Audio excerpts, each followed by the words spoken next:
Bismillahirrahmanirrahim. Assalamualaikum warahmatullahi wabarakatuh.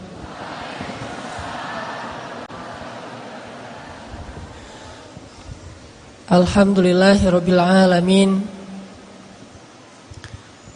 Alhamdulillahilladzi hadana li hadza wa ma kunna linahtadiya laula an hadanallah. Alhamdulillahi hamdan katsiran tayyiban mubarakan fih kama yuhibbu rabbuna wa yarda. Asyhadu an la ilaha illallah wahdahu la syarika lah, lahul mulk wa lahul hamd wa huwa ala kulli syai'in qadir. Wa asyhadu anna Muhammadan abduhu wa rasuluh alladzi la yantiqu 'anil hawa in huwa illa wahyun yuha. Allahumma salli wa sallim wa barik ala sayyidina Muhammadin wa ala alihi wa sahbihi wa man tabi'ahu ila yaumiddin. Fa amma ba'. Apa kabar teman-teman semuanya? Pada puasa? Hari Jumat ya? Puasa baper. Hari ini kita akan belajar tentang kebesaran Allah Subhanahu wa taala. Kurang lebih judulnya Allah itu maha baik banget. Ada banyak orang bahkan mungkin kita ngerasa bahwa kita itu kurang beruntung dibandingkan orang lain. Ngerasa bahwa kayaknya Allah gak adil sama kita.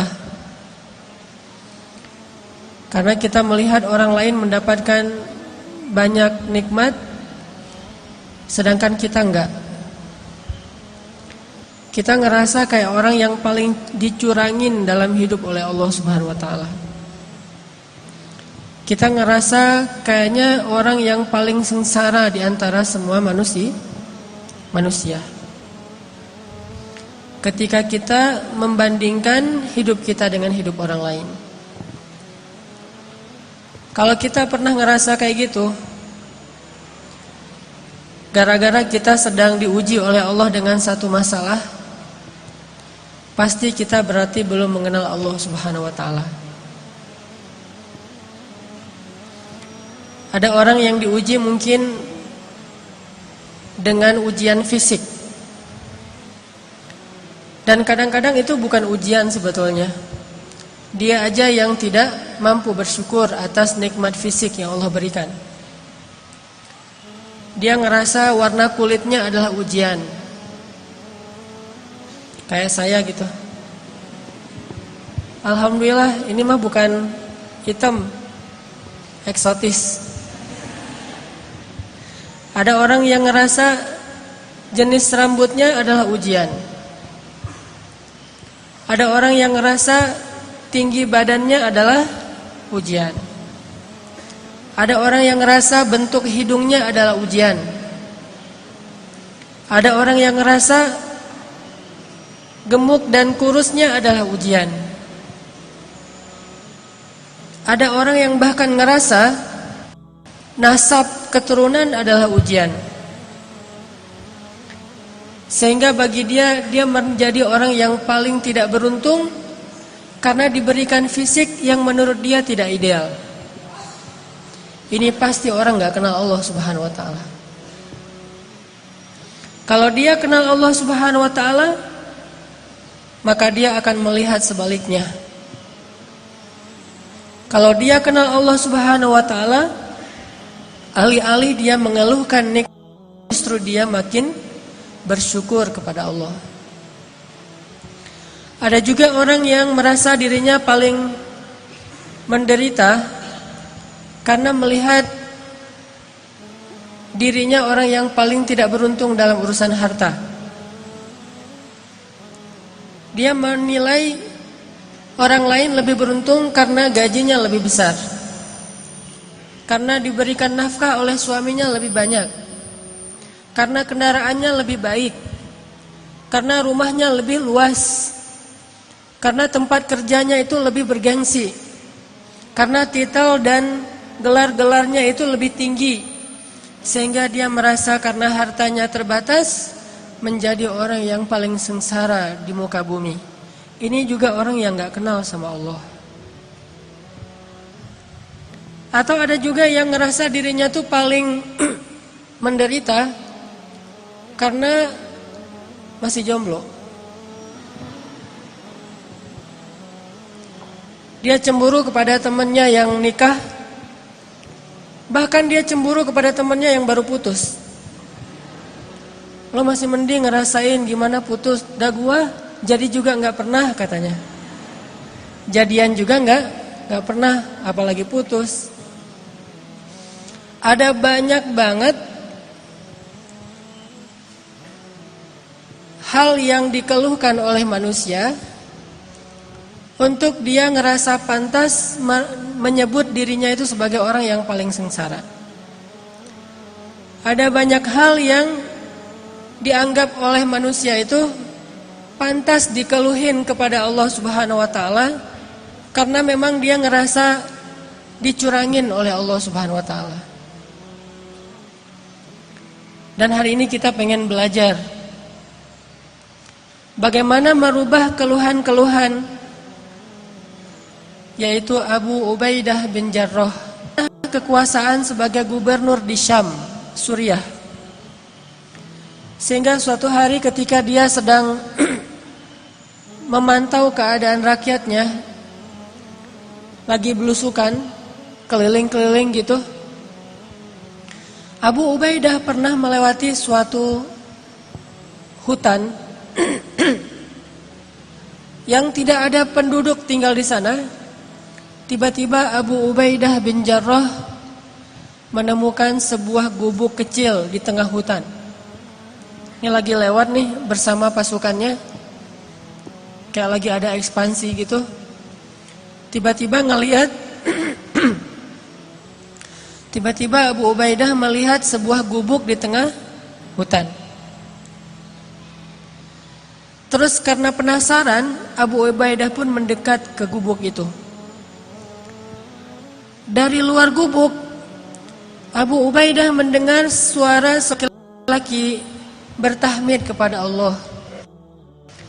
Dari luar kedengaran ada seorang laki-laki bertahmid kepada Allah.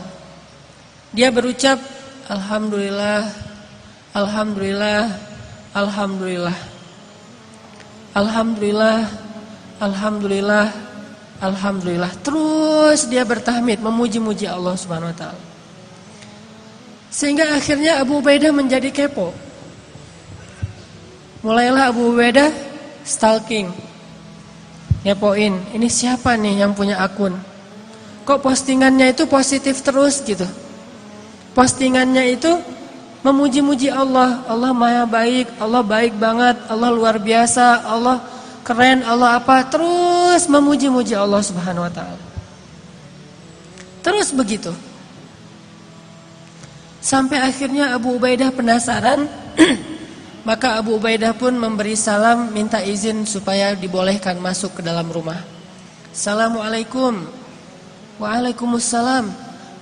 Boleh saya masuk? Adkhul, kata Abu Ubaidah. Silakan, silakan. Akhirnya Abu Ubaidah pun masuk ke dalam rumah itu. Sementara prajurit-prajuritnya menunggu di luar. Ketika Abu Ubaidah masuk ke dalam rumah, Abu Ubaidah merasa heran Karena dia melihat di dalam rumah itu hanya ada seorang kakek-kakek yang terbaring di atas tanah, gak punya kasur, bahkan gak punya tikar, gak punya bantal, benar-benar terbaring di atas tanah. Dan rumahnya kosong, tidak ada perabotan apapun. Gak ada tempat tidur, gak ada lemari, gak ada dapur, ya satu ruangan gubuk itu aja. Dan dia melihat seorang kakek-kakek terbaring sedang memuji-muji Allah Subhanahu wa taala. Ketika Abu Ubaidah mendekat kepada kakek ini, ternyata Abu Ubaidah baru ngeh kakek ini adalah seorang tunanetra. Tidak bisa melihat. Lalu dia melihat kaki kakek ini dalam keadaan lumpuh, tidak bergerak. Usianya sudah sangat tua, matanya buta, tubuhnya lumpuh. Yang bergerak dari tubuhnya cuma bibir saja sambil berucap Alhamdulillah, Alhamdulillah, Alhamdulillah. Abu Ubaidah pun duduk di sisi kakek ini. Kemudian Abu Ubaidah bertanya, Ya Abdullah, ya Syekh, Kek, dengan siapa kakek tinggal di sini? Kakek itu menjawab, saya tinggal di sini dengan anak saya. Tadinya saya punya keluarga besar. Saya punya istri, punya beberapa orang anak. Tapi istri saya sudah meninggal, anak-anak saya sudah meninggal, cuma tinggal satu orang. Terus kakek kenapa tidur di sini? Kata kakek itu, saya lumpuh dan saya tidak bisa melihat. Tapi Allah Maha Baik, kata kakek ini. Abu Ubaidah makin penasaran. Orang miskin, sebatang kara, lumpuh, udah tua, nggak bisa ngelihat, nggak punya siapa-siapa kecuali anaknya satu-satunya. Abu Ubaidah bertanya, Kek, saya dengar dari tadi kakek itu terus memuji Allah. Dari sejak saya di luar rumah, saya dengar kakek ini terus memuji Allah. Alhamdulillah, Alhamdulillah, Alhamdulillah. Tapi saya perhatikan, sepertinya kakek ini tidak punya kehidupan yang layak. Rumahnya gubuk, di dalam rumah nggak ada apa-apa, kakek sakit-sakitan, nggak punya keluarga. Saya penasaran, apa yang kakek syukuri kepada Allah sehingga kakek tidak berhenti mengucapkan Alhamdulillah. Perasaan nikmatnya kayak gini-gini aja nih. Terus apa yang kakek syukuri? Kakek ini tersenyum. Kemudian kakek ini mengatakan, wahai Tuan, ada dua nikmat yang diberikan Allah kepada saya, dan itu lebih saya cintai daripada dunia dan seisinya. Yang nikmat ini tidak diberikan kecuali kepada orang-orang yang Allah cintai saja. Ada dua nikmat yang diberikan Allah kepada saya, yang nikmat ini khusus hanya diberikan oleh Allah kepada hamba-hamba yang Allah cintai. Dan dua nikmat ini lebih saya sukai daripada dunia dan seisinya. Lebih saya sukai daripada keluarga, lebih saya sukai daripada harta, lebih saya sukai daripada jabatan, lebih saya sukai daripada kesehatan fisik. Karena dua nikmat ini hanya Allah berikan kepada orang yang Allah cintai. Akhirnya Abu Ubaidah bertanya, Ya Syekh, Kek, apa dua nikmat yang Allah berikan kepada kakek yang tidak diberikan kepada sembarangan orang, hanya diberikan kepada orang-orang yang Allah cintai?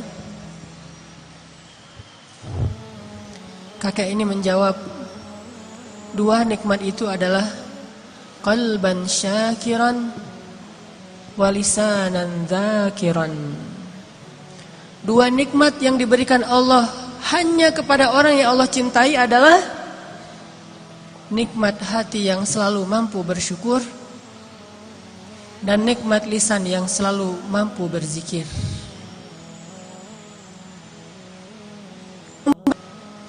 Bukankah kita banyak melihat orang kafir yang sehat walafiat? Bukankah kita banyak melihat orang kafir yang keliling dunia, sukses secara bisnis? Produk-produknya ada di seluruh dunia. Bukankah kita melihat orang kafir itu sukses dalam karir-karirnya? Allah berikan nikmat itu kepada orang mukmin dan kepada yang tidak mukmin sekalipun. Karena nikmat itu nikmat murah, Allah berikan kepada siapa saja. Sehingga itu bukan ciri bahwa seseorang itu dicintai oleh Allah. Sehingga kita menilai diri kita menjadi orang yang kurang beruntung karena kita tidak diberikan nikmat yang Allah berikan kepada orang kafir. Sehingga kita menjadi orang yang kurang beruntung karena harta kita sedikit, dan orang kafir lebih beruntung karena hartanya berlimpah. Makanya saya bilang di awal, pasti dia gak kenal Allah subhanahu wa ta'ala. Dia gak ngerti Allah subhanahu wa ta'ala. Seandainya dia mengerti, maka dia akan bersyukur kepada Allah dan tidak akan berhenti untuk memuji Allah subhanahu wa ta'ala. Yaitu nikmat qalban syakiran. Kalau hati kita mulai merasa tidak puas dengan nikmat Allah subhanahu wa ta'ala, kalau hati kita mulai mengeluh terhadap ketentuan Allah subhanahu wa ta'ala, saat itulah kita harusnya banyak-banyak minta ampun kepada Allah. Allah memberikan hidup kita dengan fasilitas yang banyak, tapi kalau Allah cabut nikmat qalban syakiran, dia akan jadi orang yang sengsara. Allah kasih harta yang banyak, Allah kasih qalban syakiran, hati mengeluh karena dia tidak diberikan qalban syakiran, walaupun diberikan semua nikmat dunia. Makanya kakek ini mengatakan, saya mendapatkan dua nikmat yang Allah tidak berikan kepada siapapun kecuali kepada kekasihnya, yaitu nikmat qalban syakiran. Saya selalu bersyukur, saya selalu merasa bahagia, saya selalu merasa cukup. Walisanan dzakiran, dan lisan saya dibimbing dengan hati yang bersyukur itu untuk selalu berzikir, memuji Allah subhanahu wa ta'ala. Sedangkan hati yang tidak bersyukur akan membimbing lisannya untuk mengeluh, akan membimbing lisannya untuk mengutuk, akan membimbing lisannya untuk menyalahkan diri sendiri ataupun orang lain. Suhha jasadu kulluh wa idza fasadat fasada jasadu kulluh. Hati itu kalau benar, maka seluruh anggota organ tubuhnya akan benar, termasuk lisan. Kalau hatinya rusak, maka seluruh organ tubuhnya termasuk lisan juga akan menjadi rusak. Teman-teman yang dirahmati Allah, tuh kan Al-Ghani, Al-Khafi, At-Taqi. Empat orang ini, kalau ada pada empat karakter ini, kalau ada pada diri seseorang, sa'idun, orang yang paling bahagia. Apa mukmin? Orang yang selalu percaya sama Allah subhanahu wa ta'ala. Orang yang kalau dikatakan la tahzan, innallaha ma'ana, maka selesai sudah masalah dia. Abu Bakar pernah khawatir ketika sedang bersembunyi di dalam Gua Thur bersama Rasulullah. Kemudian dikejar oleh musuh-musuhnya, ingin membunuh mereka, ingin menangkap mereka. Bahkan bisa saja saat itu juga kalau musuhnya ngelihat ke bawah, mereka akan langsung ditusuk dengan tombak, akan dibunuh di situ atau akan dibakar hidup-hidup. Kekejaman Abu Jahal itu sudah dikenal di kota Makkah. Dalam keadaan yang sangat khawatir, Abu Bakar berkata kepada Rasulullah, "Ya Rasulullah, kalau mereka melihat ke bawah kaki mereka, kalau mereka melihat ke bawah betis mereka, mereka akan menemukan kita ya Rasulullah, mereka akan menangkap kita ya Rasulullah." Dalam keadaan Abu Bakar sedih, khawatir, galau. Dan itu sifat manusia, orang mukmin pun mengalaminya. Orang beriman pun sekelas Abu Bakar khawatir, sedih, galau, tapi obatnya tetap iman. Bedanya mukmin dengan enggak mukmin. Orang mukmin kalau ada sedih, kalau ada galau, kalau ada khawatir, obatnya itu adalah mengingat Allah. Ala bidzikrillah, ala bidzikrillah tatma'innul qulub. Itu mukmin.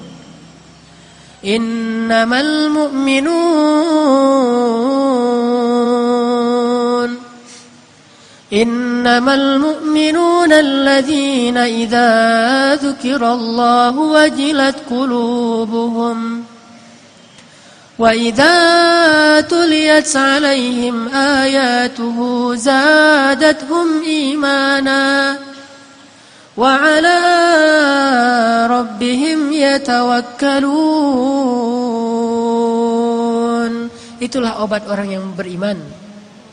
Mungkin dia juga galau, mungkin dia juga lelah, mungkin dia juga sedih, mungkin dia juga khawatir. Tapi begitu diingatkan dengan nama Allah, tenang ada Allah, tenang Allah membantu. Bukankah semua itu di tangan Allah?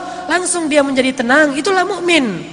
Sedangkan orang yang tidak beriman, walaupun dia mengaku mukmin, walaupun KTP-nya Islam, tidak berhasil menjadi tenang dengan disebutkan nama Allah. Itu nggak ngaruh buat dia.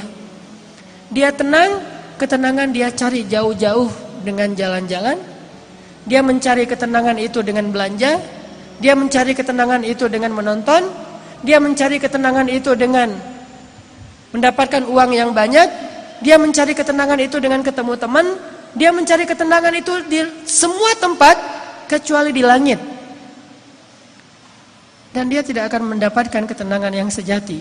Pada akhirnya dia tetap akan mengeluh.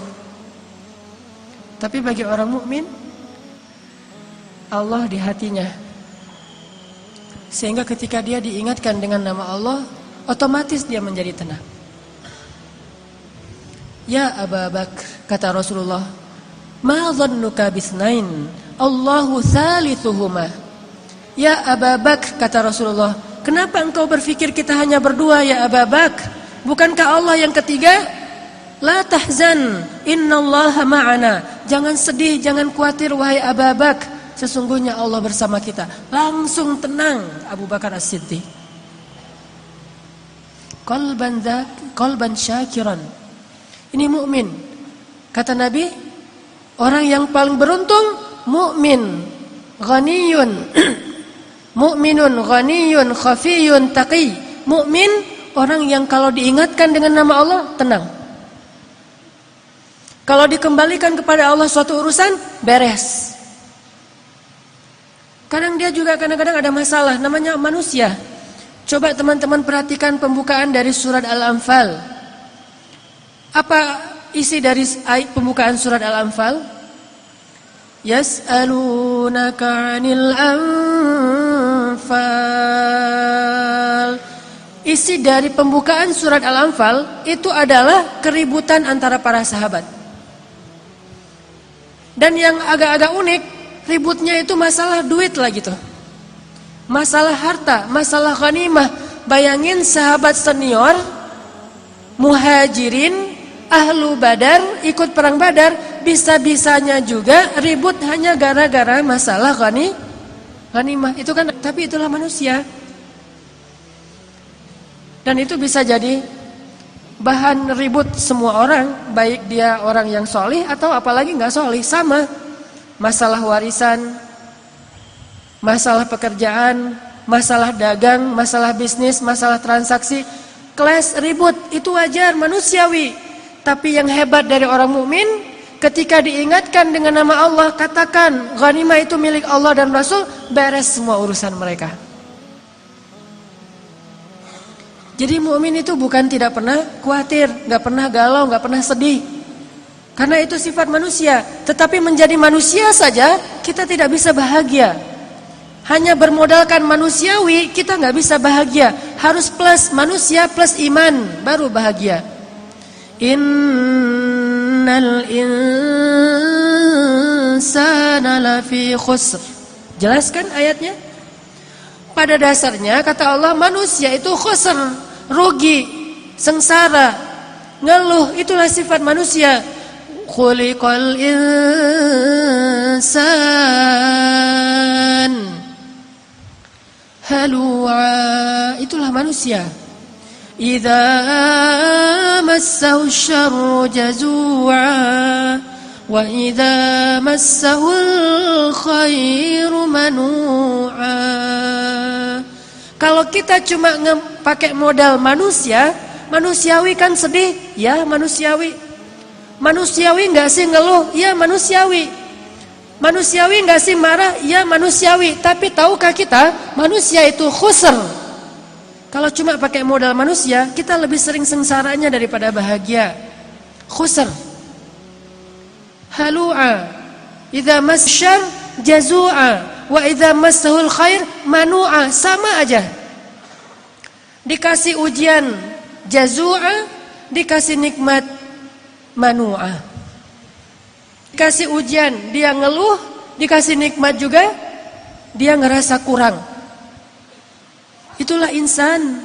Makanya Allah katakan wal 'asr innal insana lafi khusr. Demi masa artinya sepanjang hidup, demi dunia, demi umurnya manusia, masa waktu yang kita lalui, demi umurnya manusia dari sejak dilahirkan sampai dia wafat, kalau dia cuma jadi insan, pasti lafi khusr, pasti dalam keadaan sengsara, rugi. Kecuali illalladzina amanu, kecuali kalau dia beriman. Jadi nggak cukup teman-teman kita menggunakan alasan manusiawi. Namanya manusia kan emang gitu, iya, tetapi khusr.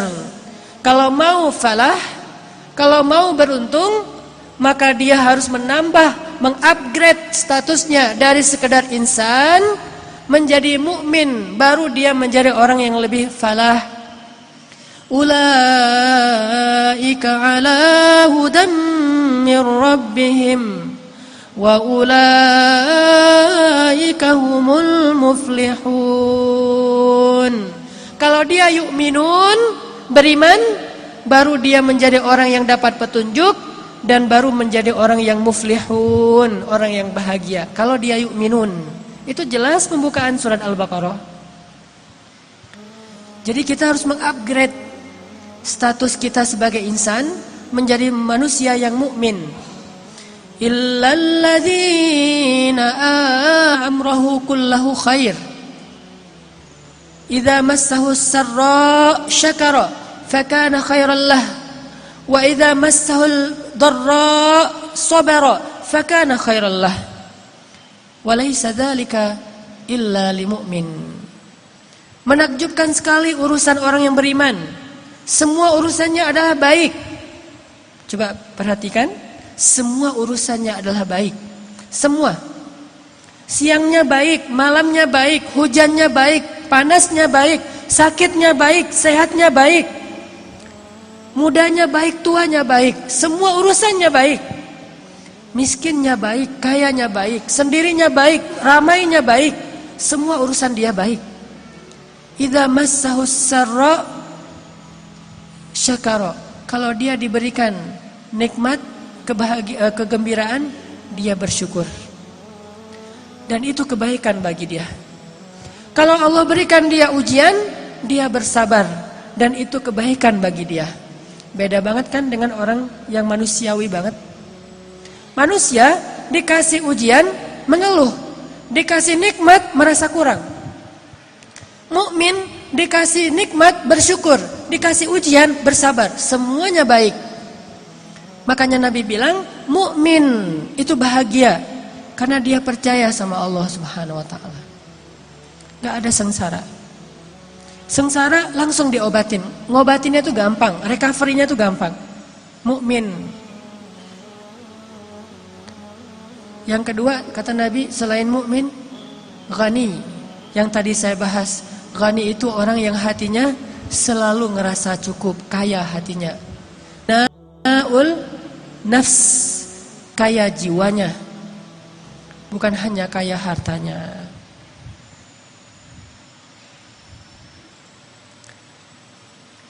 Benar-benar teman-teman, kalau kita mau jujur, terus kita ngeperhatiin gitu, orang yang kaya harta, selebriti, terkenal, semua Allah kasih nikmat hidup dia.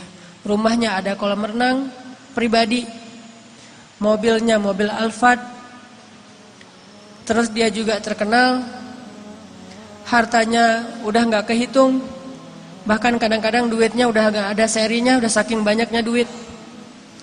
Tapi kalau kita perhatikan dia, ternyata dia ngeluh-ngeluh juga. Kita ngelihat dari jauh, kayak cemburu gitu. Pengennya hidup kayak gitu, rasa-rasanya kalau dapat itu saya pasti bahagia. Jangan simpulkan dulu, coba kenali dia lebih dekat. Pas kita ngedeketin ke dia, kita baru mengetahui dan mendengar langsung, ternyata dia tuh nggak bahagia. Kalau Allah nggak ngasih hati yang bersyukur, jiwa yang kaya, tetap nggak bahagia. Saya punya banyak teman kayak gitu soalnya. Ketika awal-awal saya jalan sama dia punya mobil bagus lah. Yang harga mobilnya itu di atas 700 juta. Ustadz jalan yuk gitu, ayo jalan sama dia. Naik mobil dia nyetir. Pas masuk ke mobilnya tuh rasanya kayak masuk pesawat kelas bisnis. Enak gitu. Wangi, nyaman, kedap, suara di luar gak kedengaran. Suara musik sedikit aja, musiknya tuh sound system di mobilnya aja udah berapa puluh juta. Enak banget mobilnya, kendaraannya. Langsung saya berpikir, aduh kalau jadi dia pasti bahagia banget ya, seneng ya. Saya salah sangka. Baru jalan sama dia setengah hari, mulai kebuka nih satu persatu. Mulai satu demi satu dia keluhin. Mulai dari ngeluhin kerjaan, mulai dari ngeluhin harta aset-asetnya, ngeluhin keluarganya, ngeluh. Yang pada akhirnya dia bilang apa? Saya ngelihat Ustadz kayaknya anteng, tenang gitu, saya cemburu sama Ustadz. Dia cemburu sama saya cemburu sama dia. Itulah insan. Dia cemburu sama saya karena dia juga nggak tahu saya. Dia ngelihat saya tenang-tenang aja. Kayaknya hidupnya damai gitu. Saya cemburu kepada dia karena saya lihat hidupnya terfasilitasi banget. Kayaknya semuanya bisa. Itulah insan. Selalu cemburu dan selalu manu'a, merasa kurang aja. Tapi kalau kita ketemu sama orang yang beriman, dia nggak akan pernah cemburu dengan kekayaan kita. Sehingga ada seorang laki-laki, hamba Allah yang solih, sedang nangis. Dia nangis gitu di masjid. Terus datang temannya nanya, ya Fulan, kenapa kamu menangis? Apakah kamu kurang makan hari ini, belum makan? Kata dia, bukan. Kenapa kamu menangis? Apakah kamu tidak punya kendaraan? Kata dia, bukan. Kenapa kamu menangis? Apakah kamu punya masalah di keluargamu? Kata dia, bukan. Kenapa kamu menangis? Ditanya semua masalah dunia, kata dia, bukan. Apakah kamu lagi sakit? Kata dia, tidak. Ma yubkika ya akhi? Kenapa kamu menangis wahai saudaraku? Kata dia, hari ini saya bertemu dengan beberapa orang yang mereka sedang saya sedih dan menangis karena saya tidak termasuk di antara orang-orang soleh yang berpuasa. Kemarin saya bertemu dengan saudara-saudara saya yang malamnya mereka tahajud. Saya menangis sedih karena saya tidak termasuk di antara ahli tahajud. Saya bertemu dengan orang-orang yang menghafal Al-Quran. Saya sedih karena saya tidak termasuk di antara para pembawa Al-Quran. Dia menangis karena dia tidak termasuk di antara hamba-hamba Allah yang soleh menurut dia. Ini air mata yang paling Allah cintai dari hambanya. Itu orang soleh. Tidak menangis karena harta, tidak menangis karena dunia. Kalau dia mengeluarkan setetes air mata, tetes air mata yang diridhoi oleh Allah, yaitu tetes air mata, kalau bukan karena takut kepada Allah, pasti karena dia cemburu kepada orang soleh.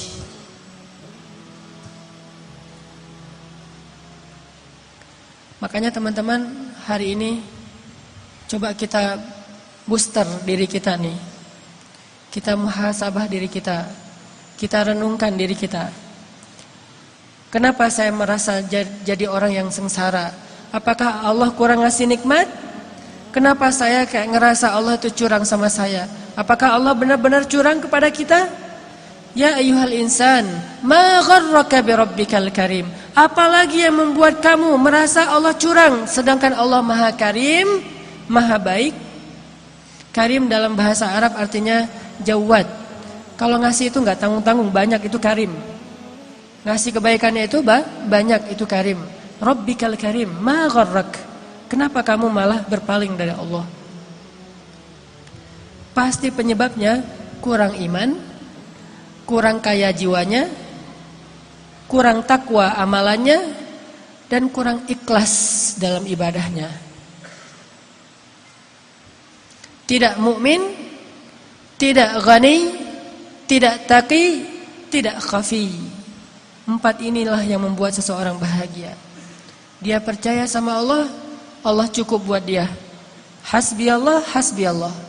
Bukan cuma lisan, bukan cuma mengatakan hasbi Allah 1000 kali sehari, tapi hasbi Allah dia sekali saja, itu dalam hatinya, bukan di lisannya. Cukup bagi saya Allah, selesai sudah urusan. Bukan berarti dia menutup diri dari manusia. Kakek tahu cerita Nabi Ayub? Kata kakek ini, saya tahu Nabi yang Allah angkat nikmat-nikmat. Yang pertama diangkat nikmat harta, yang kedua nikmat fisik, yang ketiga nikmat keluarga. Satu persatu anaknya diwafatkan oleh Allah. Memangnya kenapa? Abu Ubaidah mengatakan, wahai kakek, sepertinya Allah Subhanahu wa ta'ala sedang memberikan keistimewaan Nabi Ayub kepada kakek. Anak kakek satu-satunya yang tersisa sudah wafat, meninggal dunia dimakan serigala. Mendengar berita duka ini, kakek ini mengatakan, Alhamdulillahi ala kulli hal. Kemudian setelah mengatakan Alhamdulillah, Allah mencabut nyawa kakek ini. Wafatlah dia dengan kalimat terakhir memuji Allah Subhanahu wa ta'ala. Wa akhiru da'wahum. Akhir dari ucapan ahli surga, kata Allah, Fihima aynani tajriyan Fabi'ayyi ala'i rabbikuma tukadziban Fihima min kulli fakihatin zawjan Fabi'ayyi ala'i rabbikuma tukadziban Muttaki'ina ala furushin batainuha min istabraq Wajanal jannataini dan Fabi'ayyi ala'i rabbikuma tukadziban Fihinna qasiratut tarfi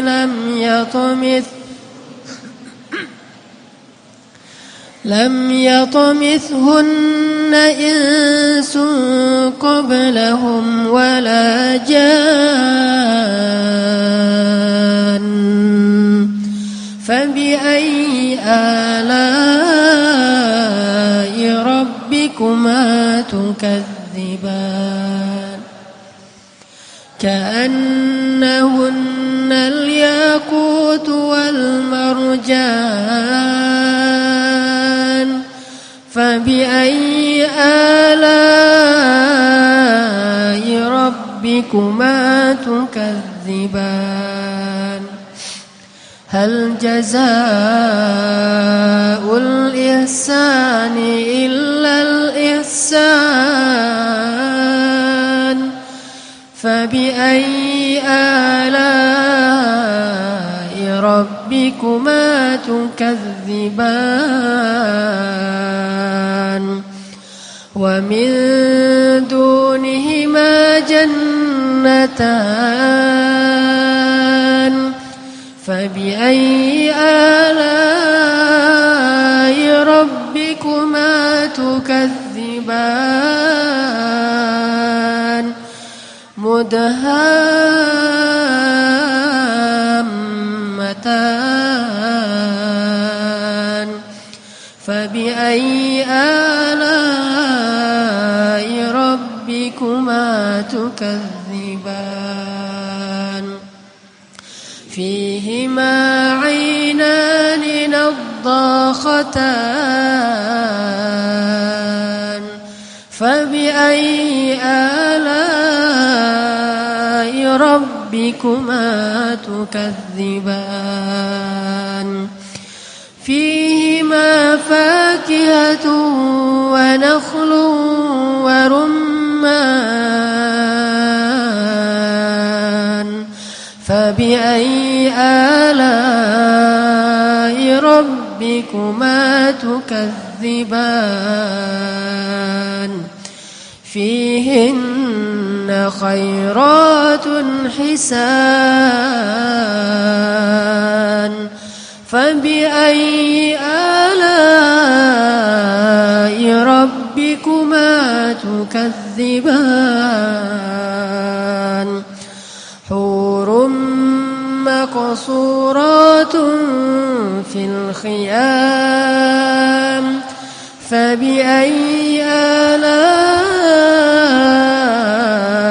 ربكما تكذبان لم يطمثهن إنس قبلهم ولا جان فبأي آلاء ربكما تكذبان متكئين على رفرف خضر وعبقري حسان فبأي آلاء ربكما تكذبان تبارك اسم ربك ذي الجلال والإكرام بسم الله الرحمن الرحيم الحمد لله رب العالمين الرحمن الرحيم مالك يوم الدين إياك نعبد وإياك نستعين اهدنا الصراط المستقيم اهدنا الصراط المستقيم اهدنا الصراط المستقيم اهدنا الصراط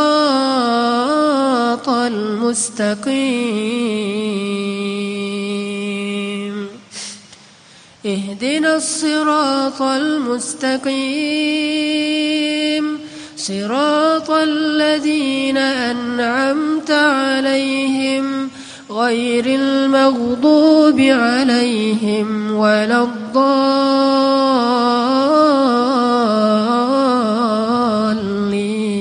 الضالين اهدنا الصراط المستقيم صراط الذين أنعمت عليهم من النبيين والصديقين اهدنا الصراط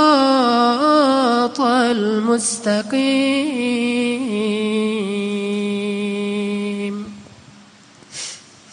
اهدنا الصراط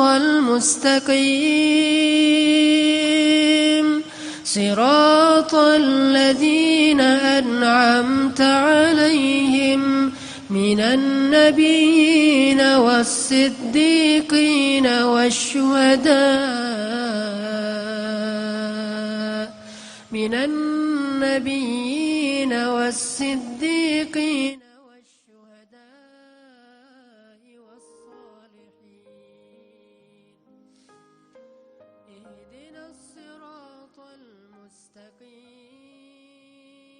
المستقيم اهدنا الصراط المستقيم اهدنا الصراط المستقيم صراط الذين أنعمت عليهم الله يا الله يا الله يا الله يا الله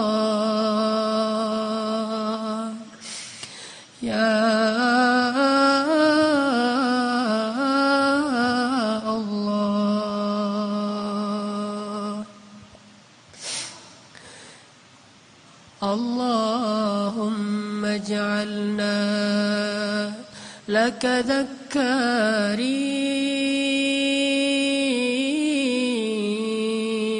ذكارين اللهم اجعلنا لك شكارين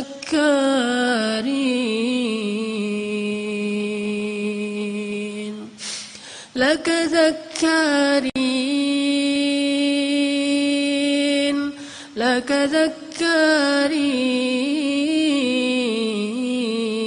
ذكارين لك شكارين يا رحمن يا رحمن يا رحمن يا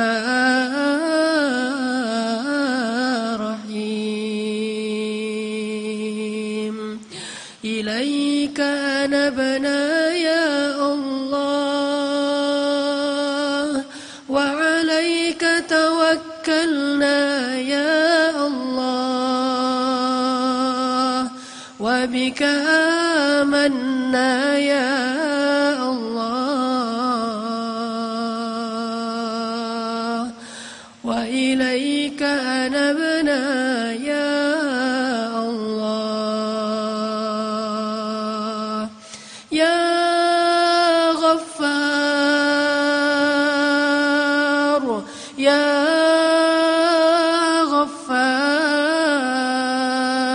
غفار يا غفار اغفر لنا ذنوبنا ظلمنا أنفسنا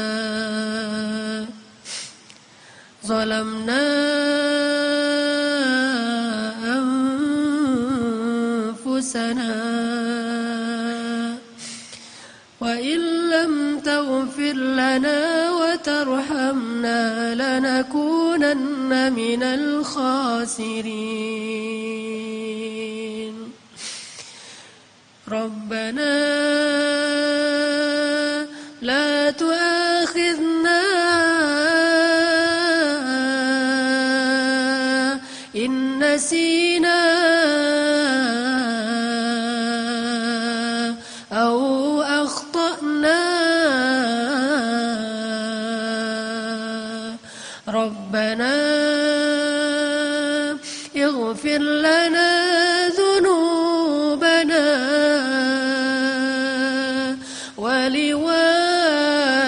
ولوالدينا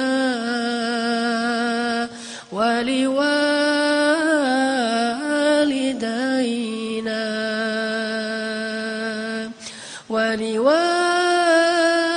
ولوالدينا وارحمهما يا ربنا وارحمهما كما ربيانا صغارا سبحان الله سبحان الله سبحانك ربنا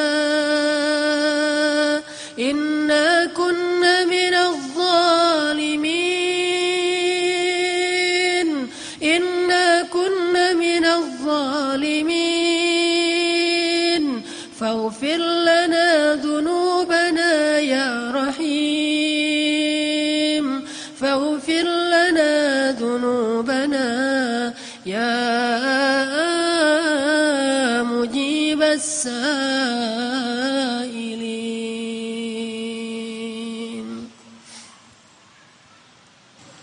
Lisan yang selalu basah dengan nama-nama-Mu ya Allah. Ilahana, ampunkanlah dosa-dosa kami, dosa kedua orang tua kami. Terimalah amal soleh kami ya Allah.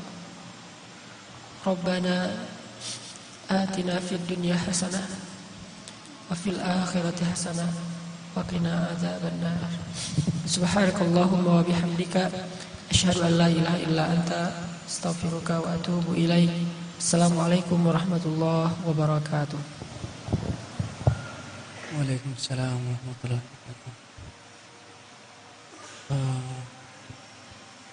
Teman-teman sekalian, Pak Ustadz, mohon maaf, ada dari akhwat mau bersyahadat, Ustadz.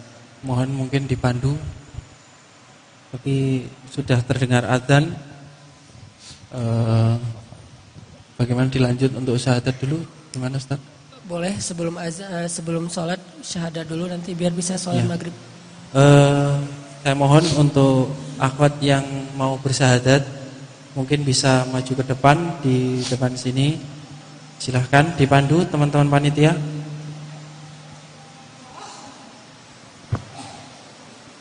Kan dipandu oleh Ustadz. Alhamdulillah hari ini teman-teman semua menjadi saksi.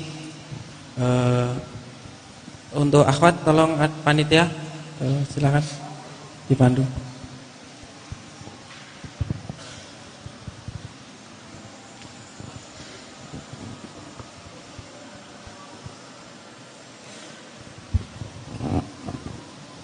Dengan siapa namanya, Mbak? Mbak Kartika. Kartika. Iya. Sebelumnya agamanya apa? Sebelumnya Katolik. Katolik ya. Sudah berapa lama belajar Islam? Sejak kecil. Terus di 2015 memutuskan untuk syahadat. Cuma waktu itu tanpa perantara seorang yang mengerti agama, hanya karena udah merasa nggak sanggup tanpa kejelasan gitu. Akhirnya dibantu. Cuma karena sekarang saya sudah nggak jalan sama dia, takut nggak ada arahan, takut nggak ada pegangan gitu, takut kayak suatu saat kematian datang tiba-tiba, terus tetangga-tetangga orang tua memakamkan saya dengan cara agama yang lama gitu. Maksudnya tidak dikafani, tidak disolatin. Saya takut gitu. Makanya di sini saya meminta bantuan Ustadz Hanan untuk mengulang syahadat lagi sama disaksikan teman-teman. Jadi nanti kalau misalnya suatu saat saya nggak ada, tolong datang ke rumah, bilang ke orang tua saya bahwa saya sudah menjadi muslim. baik Mbak Kartika, barakallah. Berarti sebetulnya Mbak Kartika ini sudah muslim ya sejak 2015. Hanya sekarang pengen keislamannya dipersaksikan kepada kita semuanya. Dan nanti juga mudah-mudahan bisa semakin memudahkan untuk meresmikan secara undang-undang juga negara. Udah atau belum? Kenapa? Kalau KTP-nya sudah Belum. masih Katolik ya? Masih Katolik. Mudah-mudahan dalam waktu dekat bisa juga diurus sehingga resmi juga secara negara, walaupun dalam agama itu bukan syarat. Insyaallah sore ini kita dengarkan Mbak Kartika bersyahadat. Saya pandu dan mudah-mudahan ini jadi kebaikan buat kita semuanya. Mbak Kartika tapi udah sholat ya? Sudah. Dari 2015 ya? Sudah, alhamdulillah. Baik, bismillahirrahmanirrahim. Bismillahirrahmanirrahim. Asyhadu alla ilaha illallah wa asyhadu anna Muhammadan abduhu wa rasuluh. Sekali lagi ya. Asyhadu alla ilaha illallah wa asyhadu anna Muhammadan abduhu wa rasuluh. Saya bersaksi tidak ada Tuhan yang patut disembah selain Allah. Dan saya bersaksi bahwa Muhammad adalah hamba Allah dan Rasul Allah. hamba Allah dan Rasulullah. Barakallahu fiik. Alhamdulillah. Mudah-mudahan Allah kuatkan Mbak Kartika dalam keimanannya, diistiqomahkan di jalannya, dan diwafatkan sebagai hamba yang diridhoinya insyaallah. Barakallah Mbak. Dan buat teman-teman semuanya, mudah-mudahan ini jadi penyemangat buat kita. Semakin kita mensyiarkan agama Allah, mudah-mudahan semakin banyak orang yang mendapatkan hidayah lewat syiar-syiar kita insyaallah. Barakallah.